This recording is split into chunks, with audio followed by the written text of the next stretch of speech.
Welcome to The Explainer. Today, we're digging into some ancient and, honestly, pretty radical ideas. Ideas that say our reality, it might just be a prison. We're talking about a lost religion that was built entirely on the power of secret knowledge. So let's just jump right in with a really provocative question, one that was at the absolute heart of this mysterious spiritual movement from like 2,000 years ago. What if this world, the one you see and touch and live in every day, what if it's all just a grand illusion? The story of Gnosticism it's a wild one. It spans centuries. It kind of pops up in the first century, bubbling up in this really diverse spiritual melting pot of the Mediterranean, and then poof, it pretty much vanishes, only to be rediscovered like almost 2,000 years later, all thanks to an absolutely incredible find in the middle of the Egyptian desert.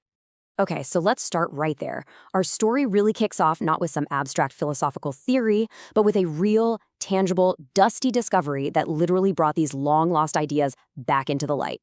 Okay, just picture this for a second. You're out in the desert, near a town called Nag Hammadi in Egypt, and you stumble across this big, sealed clay jar. You crack it open, and inside, you find scriptures.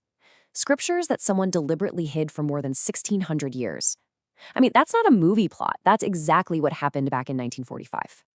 So what was in the jar? 13 letter-bound papyrus books. These ancient manuscripts they call codices.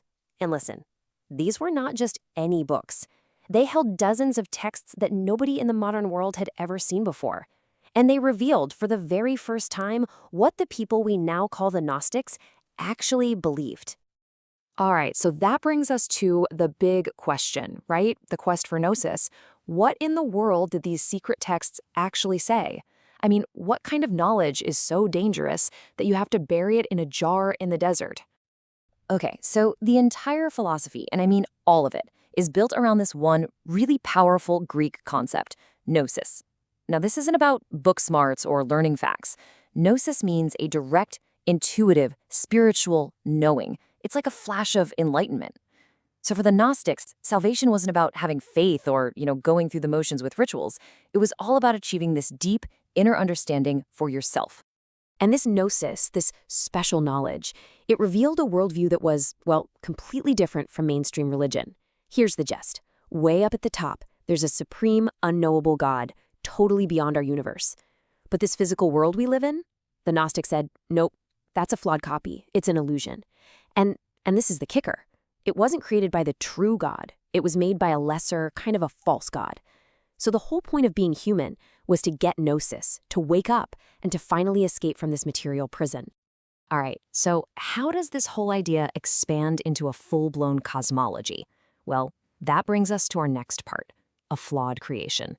This is where we get into the cosmic drama of the Gnostic universe. And let me tell you, it is a seriously compelling story. So at the heart of Gnostic belief is this really dramatic split. On one side, you've got the true supreme God, this perfect, distant, spiritual source, totally outside our reality. But then, on the other side, you have the creator of our physical world, a being they called the demiurge. And this demiurge, well, it's a lesser, kind of arrogant being that doesn't even know the true God exists. It mistakenly thinks it's the one and only God. And in that ignorance, it creates this flawed, material world and accidentally traps these little divine sparks, which are our souls, inside of it. So for a Gnostic, life is basically a journey of waking up and getting out. The path pretty much looks like this. First, your soul is trapped and doesn't know any better here in the material world. Then, a messenger of light shows up, and they often saw this figure as Christ, to deliver gnosis, that secret knowledge. This is what wakes up the soul and makes it realize where it truly comes from. And once you have that knowledge, you can finally navigate your way out of the prison after you die and get back to the true spiritual realm, reuniting with the supreme God. Now, it's really important to get this. Gnosticism wasn't one single monolithic religion. Not at all. It was a whole collection of different movements.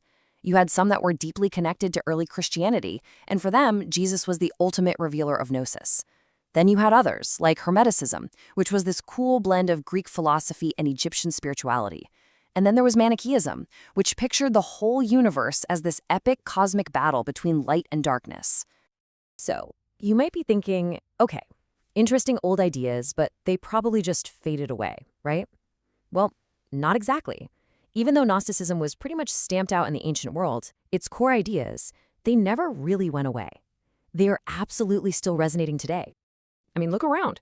From the occult movements started by figures like Aleister Crowley to modern esoteric Christians who are looking for a deeper, more mystical side of their faith, and even in philosophical systems like anthroposophy from Rudolf Steiner, you can see it in all of them. That Gnostic focus on personal enlightenment and secret knowledge is right there, just revived and reimagined for our time. And here's a really key point. This core idea that our world is just a shadow, an imperfect copy of a higher, true reality, the Gnostics didn't invent that. They actually borrowed it heavily from Greek philosophy, especially from Plato. And this idea is so powerful. It's still influencing people today. Thinkers, artists, filmmakers. I mean, just think about the movie The Matrix. You've got a world that seems real, but is actually a prison created by a lesser power. And the hero has to wake up using secret knowledge to see the truth. That's pure, uncut Gnosticism right there on the big screen. So all of this brings us to our final section, an unending debate. Why was this worldview so unbelievably controversial back in the day? And why does it still challenge mainstream thinking today? Well, for the mainstream religious authorities at the time, these Gnostic ideas weren't just different. They were a direct threat. I mean, the whole idea of a flawed creator god, that was totally blasphemous to them. And their sacred texts, stuff like the Gospel of Thomas, were kicked out of the official Bible. Plus, this whole business of secret knowledge only for a select few, that just screamed elitist and was seen as super divisive. When you really boil it all down, the entire conflict comes down to one fundamental question. Where does spiritual truth come from? Is it something that's handed down to you through established institutions, traditions, and official scriptures?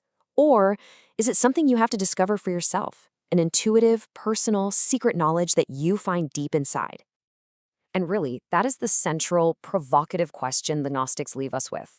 It's a question that still echoes out from those ancient revolutionary texts that were once buried in the sand.